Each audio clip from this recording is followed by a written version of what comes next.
This is Sean Castrina. I'm the best-selling author of multiple business books. I've founded countless companies. I've shared the stage with Tony Robbins, Maxwell, Jon Gordon, and countless others. Today on the show, we're going to talk about highly successful business addicts. We're going to talk about why business plan books suck.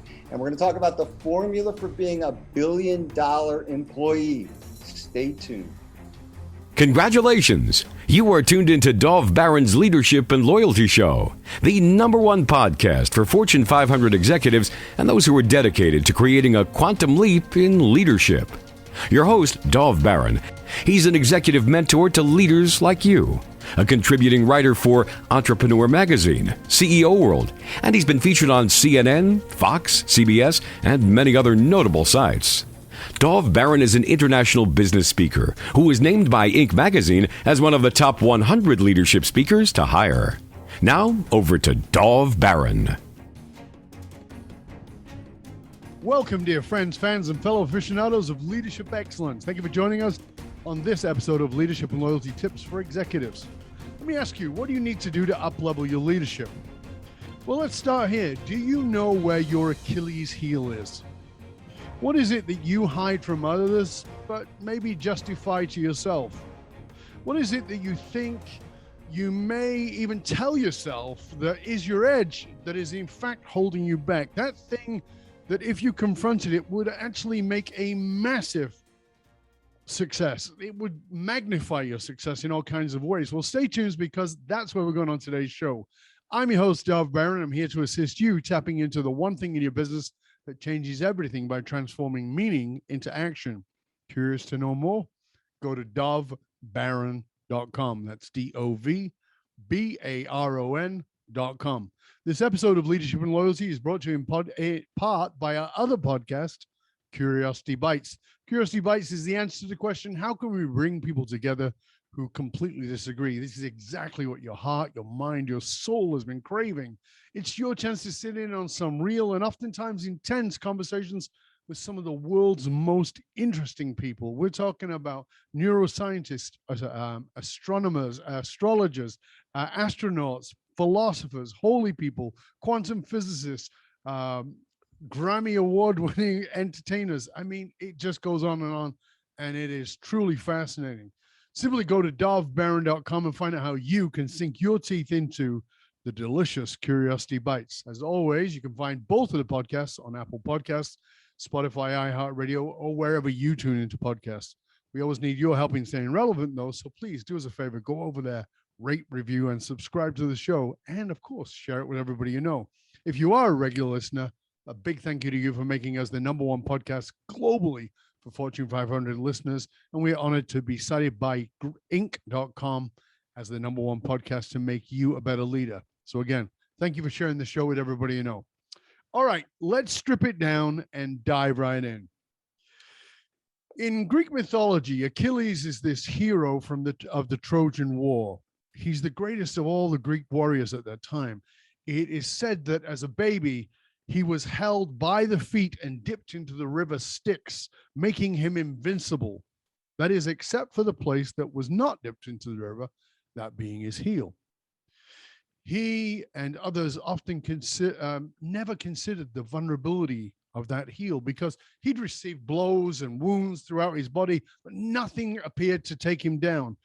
Every single culture has its myths. And so we must ask why.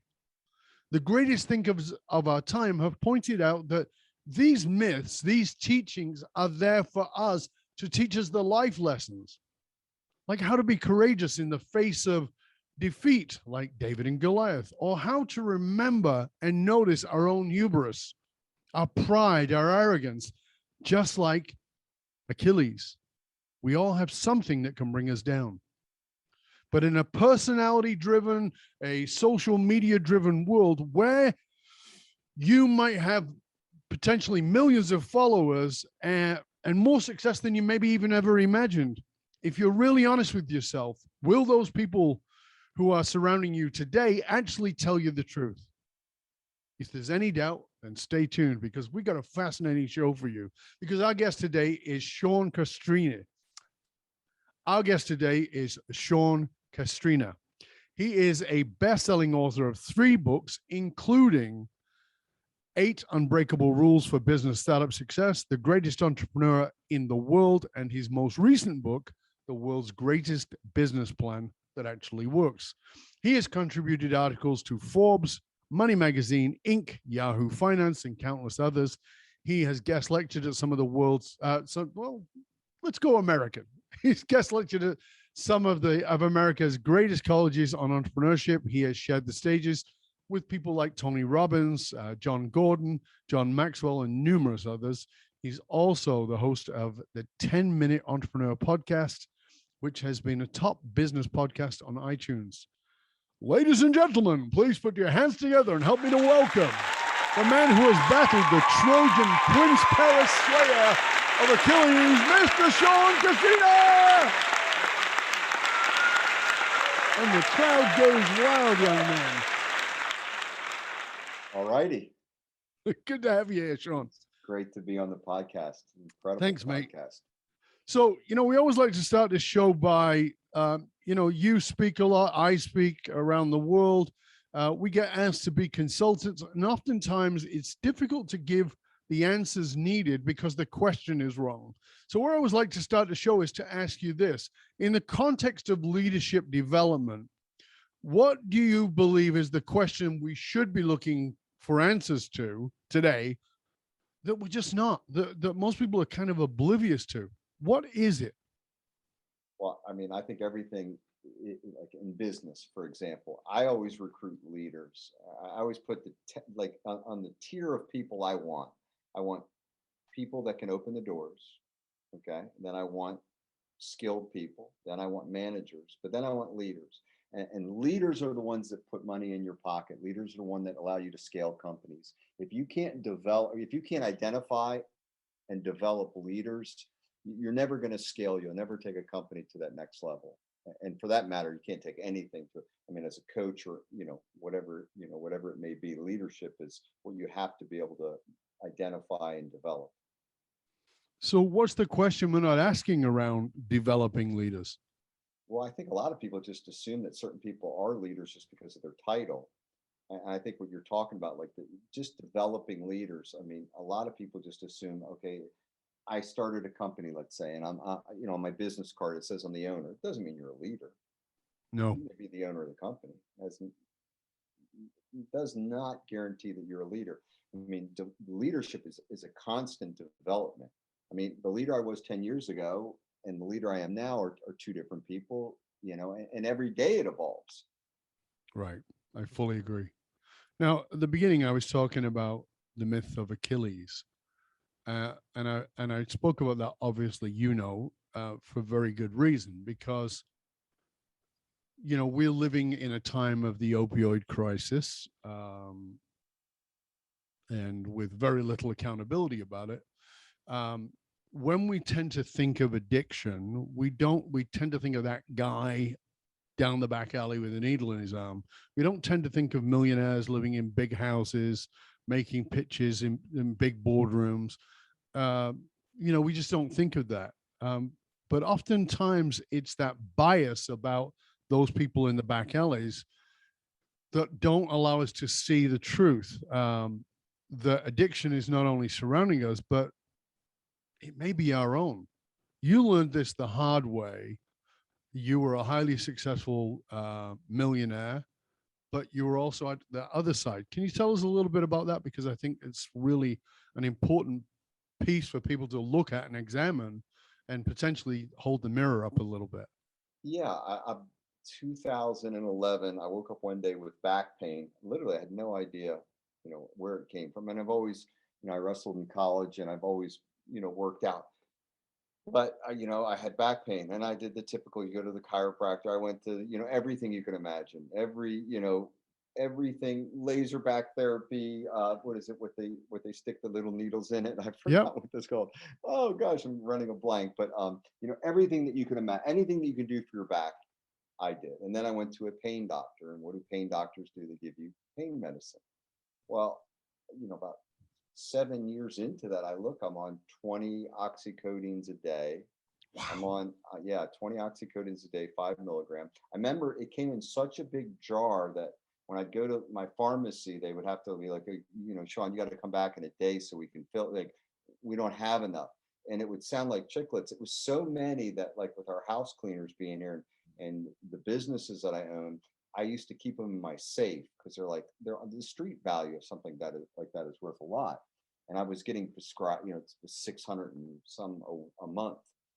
And then I was on top of that, I was on fentanyl.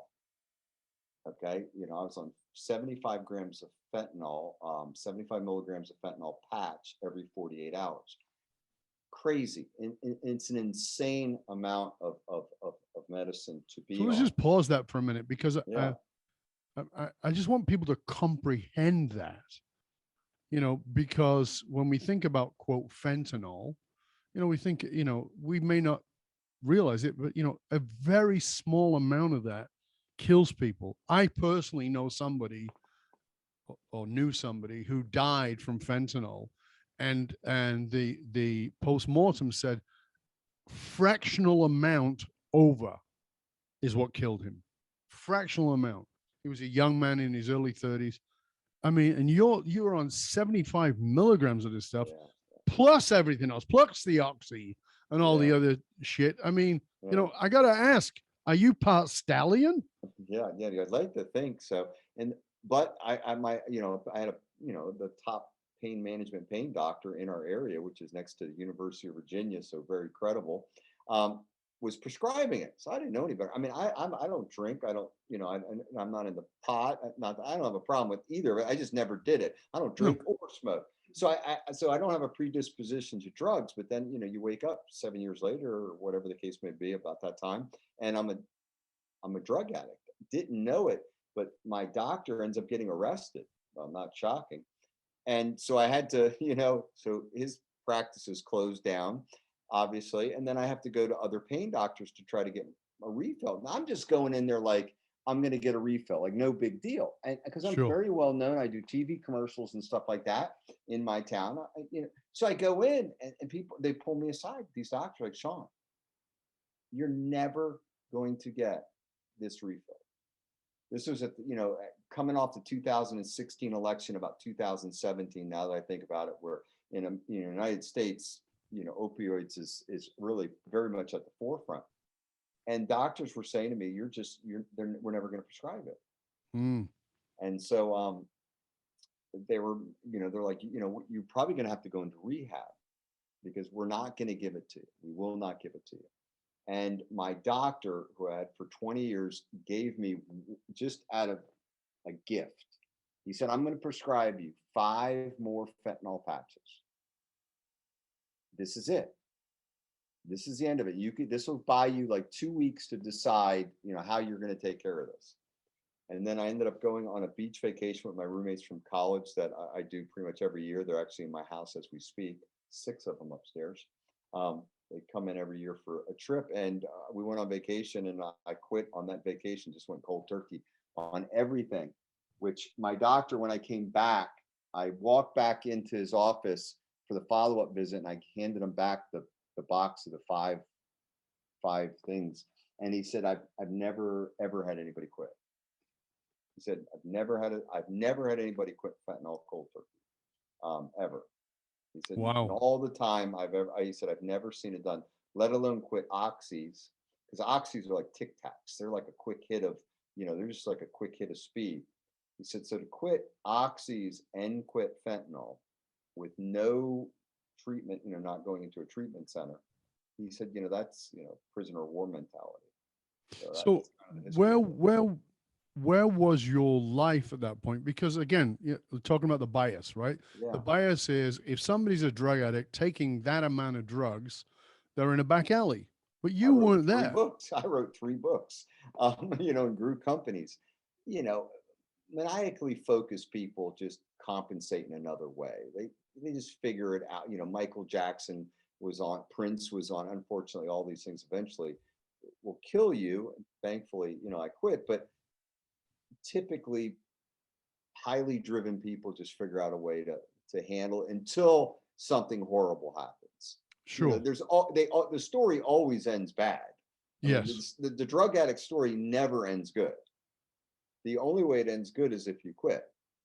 So did anybody call you out? Did anybody seem to think, like, a wife, a partner, a best friend? Did No, anybody go, my what, wife's a Sean's a bit nurse. off? No, my wife's a nurse. She just always felt like I was amped up, because of the oxygen. She'd tell me, like, you got to relax a little bit. You're amped up. But a very respected doctor in our town who, is a massive practice was prescribing it. My Sure. family doctor, I go in there, for my family, he everybody knew I was on it. Nobody would confront this person and go, by the way, I think Sean's lost 30 pounds over time, or, and all the obvious type of things. And then again, it wasn't until, I tried to get a refill, and then every doctor after that said, you should have never been. But that's my prescribed question, this. Sean, because, it's what I was saying at the beginning of the introduction. You and I talked about this off air before, which is the problem with leadership, the problem with power is the higher you climb that ladder, the less likely you are to get the truth. It's the reason that I'm brought into companies by CEOs is because they can't get the truth, by the president, by the board, because they can't get the truth, because the sycophantic behavior just keeps growing. So do you think that there was just people not saying, hey, Sean, you've lost a lot of bloody weight, mate? I think it's again, I do think if you're successful, people don't view it the same way. Example, if you're in an alley doing something, they do. Sure. But when they look at your functional, they don't view it that way. You're running a company, you're writing books, or like, doesn't, it looks like he's losing weight. I wonder what's, whatever. But nobody's the type to really confront, because you're like, hey, this is prescription. I'm not buying this in a back alley. I'm not buying this under the table. I mean, I'm getting this at CVS drugstore. Right. When you're picking it up at a drugstore and you're getting it renewed by a doctor, and your family doctor knows you're on it. And that's the truth for so many people. So did you notice a major difference in yourself after? Because you went away and you did something, as your doctor said, that was quite miraculous. You quit cold turkey with a crap load of drugs in you. And then was there a difference? Did you notice a difference? Yeah. I mean, thankfully you gain weight. I gained weight right away, and things that you're not as amped up. When you're on oxys, you're just wound tight. It's like the last guitar string on a guitar. You're just always at that on edge. You're definitely just always amped up. And then you don't have an appetite. You're just wound up. You're just jacked up at all times. From the time you get up to the time you go to bed, you're just wide open. And see, I have no doubt that we have listeners right now who are listening to this and going, shit, maybe I am. I never thought about it because I'm a millionaire. I'm successful. Nobody calls me out on it. Maybe I am. And you, like I said, you did a path. You didn't go to rehab. You did your own. And I certainly can't recommend that for everybody. There are easier ways to do it. Yeah. But can you tell us a little bit about that experience of going cold turkey? Yeah. I mean, I remember when I showed up on vacation, I Googled like quitting fentanyl. First, I Googled like how bad fentanyl was, and then they compared it to heroin. So quitting it was equal to heroin. I kind of looked, I wanted to kind of look at the enemy. That's a good way to look at anything, at the challenge. And so I wanted to look at the challenge itself. And it basically said, if you could get through day 5, that was the hill point. Mm-hmm. And looking at people that had quit is that you had to get to day 5. So I figured, okay, all right, I just got to get to day 5. It was on a Sunday. I had to get through this time. I think I was there on a Saturday, and I had to get through Wednesday. It's that 24-hour mentality. Okay, we're going to do this, one day at a time. And people that are pretty competitive, we can use we can use it for a good or a bad. Of course. You know what I mean? We can go in any direction. In this case, obviously I let it get completely out of control. And then, but that same focus allowed me to quit too. So what can be your biggest downfall can also be, positive as well. 5 days. That's what I remember. 5 days. I had to get to day. If I get to day 5, and then I remember coming home on like day 7 with my family, and I knew then that I'd kicked it. I knew that once I got to 7 days, that 1 week, then it was, it was over. And I actually have a thing of oxys upstairs in my safe just to remind me that I don't need, it's just kind of them like that badge of, screw you. Here you go. That's awesome. Yeah. Well, I like I said, I think it's an important subject and it's worth understanding. And I want the other side of this, of course, is when you were doing all that, you were already very successful. As you said, you've written 3 books, you'd been a millionaire, you were invested in all kinds of things, you'd done a lot. And even, even in the introduction, I spoke about your illustrious career. But as much as that anybody can appear to be an overnight success, we all know that doesn't exist. And your life, even as a kid, was not exactly easy. Yeah. Give us a little bit of background on that, because I want people to have an understanding of, it's a journey, but and I think everybody has their hurdles, but you had some very specific ones. Yeah, I mean, my childhood wasn't great by any stretch of the imagination. I joke I was raised by wolves. Now I love my mother; she lives in my guest house, and but it was difficult. You grow up poor, dysfunctional, and all that kind of stuff. It just, poor sucks. Anybody who says money, listen, money's not everything, but it's damn sure in the top 3. Mm-hmm. I can tell you that. And so, you go through that, that type of upbringing of dysfunction and all that. And I'm legally blind. So I have a completely blind brother, and I'm legally blind, which means basically I see like not, I don't really see really well. I'm just enough in America to pass my driver's test. And I have to work, like I got to blink a couple times on the little viewfinder to pass it. But, so that was difficult. But then I found sports I could do well, like soccer. It's a big ball. You know what I mean? Couldn't play baseball, but I could play soccer really well. Wrestling, it was great. It was easy for me. I mean, I was exceptionally good at it and got a Division I scholarship. So, and all that. So you just, you man it, you realize what you can't do, and then you figure out what you can do. And what I'm hearing here simply is that you were always driven. Absolutely. Yeah. Right. Yeah. I mean, do I was you a know what that state champion? Do you have a sense of where that drive came from in you? I think my drive personally, because I don't have any examples of drive. No, if yourself. Yeah. In other words, no, but seriously, it's just like, I don't want a life like this. Like I always knew that it's got to be better than this. Okay. In other words, poor living week to week, like seeing your parents fight over. The only thing they ever fight over was money. Mm-hmm. So to me, it was like, okay, if you have money, well, that's gonna solve that hurdle. I just remember every decision being based off money. The vacation you went on, it was based on money. Were you going to drive? Were you going to stay in a motel? Was it going to be a 3-day vacation? Was it going to be a 5-day vacation? Everything was always money related. All I knew is for sure that I would never be broke. Mm-hmm. That I would absolutely 100% never be broke.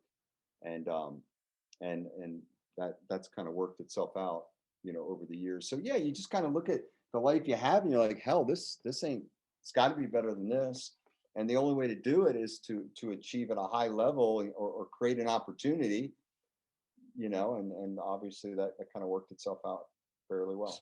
So for you, having been driven, having done sports, gotten a scholarship, been an entrepreneur, had success, written books, all the rest of it, in simple terms, for you, completely personally, what does it mean to win?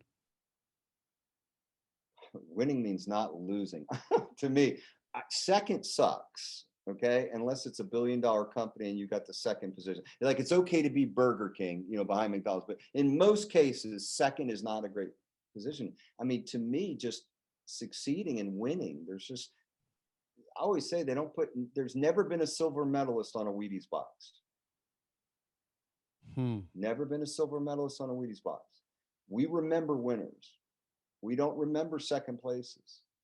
So, I always say that, winning pays well. So what do you do when you don't win? You figure out how to win next time. Like when you don't win, you still got to have, you got to deal with it. You're going to lose and things don't always work out, but you have to go, okay, knowing what I now know, what would I do next time? And sometimes you can, sometimes things are harder than you thought. I mean, there's times when I wanted to win and I took second. I'm like, wow, I didn't realize it was going to be as hard as it was. And maybe this is the best I can achieve in that. I mean, sometimes you have a reality test where you're like, wow, I wanted to win, but, I think maybe based on the circumstances, the competition, the industry, whatever the case may be, we're probably where we need to be unless something dramatically changes. In part 2 of the show, I want to talk more about your latest book and how employees need to be entrepreneurs. I want to talk about those kinds of things. But before I do that, what would you say has been your greatest win? My greatest win. I know it's going to sound crazy only because I didn't have this right. My greatest win is my parenting. Parenting? My parenting. There's not even a close second. Like I have a lot of do-overs in life that I would do differently. But other than telling my son one time he wrestled like SHIT, I don't know what I'm allowed to say on this podcast. Yeah, you can say that. All right. Other than telling him one time in front of all his friends, you wrestled like shit, I have no do-overs. There's not one thing I would say differently. I can say, looking back, other than telling my son he wrestled like shit one time, parenting is the one thing I think I have no do-overs. I got that right. Why? And that was the one. Why did you get it so right? Because I knew what not to do. Exactly. And I think that this is the key that so often we miss this is we fail, and that's fine, and we can learn from it. That's fine. People talk about, fail forward. I go, failing sucks. I don't care who you are. It still sucks.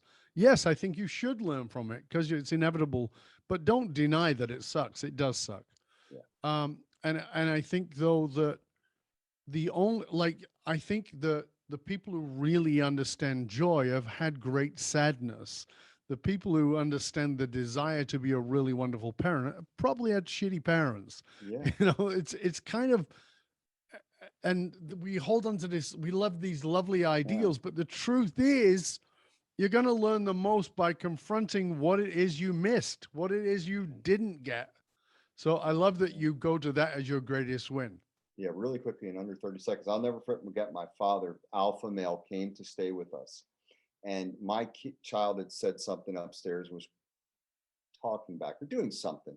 And I handled it in the way that I would. And my dad looks at me and starts giving me a speech on parenting. And I remember looking at him. I love my dad. I said, Dad, I love you. Shut your mouth. Parenting was not something you were good at. Just hold that. Don't ever tell me how to parent because you were not good at it. So it's that, you just gotta, you gotta have a model of how you want to do this and then do it well. Yeah. And again, whether we're talking business, leadership, parenting, it doesn't matter what it is. One of the things I am very keen on letting people know about is stop listening to people who are living in a way you don't want to live. Yeah, right? Absolutely. If you're giving away your power to somebody who did a really crappy job of something and who is now telling you how to do it, and they go, well, I've learned from my, no, you didn't. I'm the result of that. No, thanks. I'm not listening to you. Yeah, I had a few people that I thought were very good parents, and you decided to have surrogate models.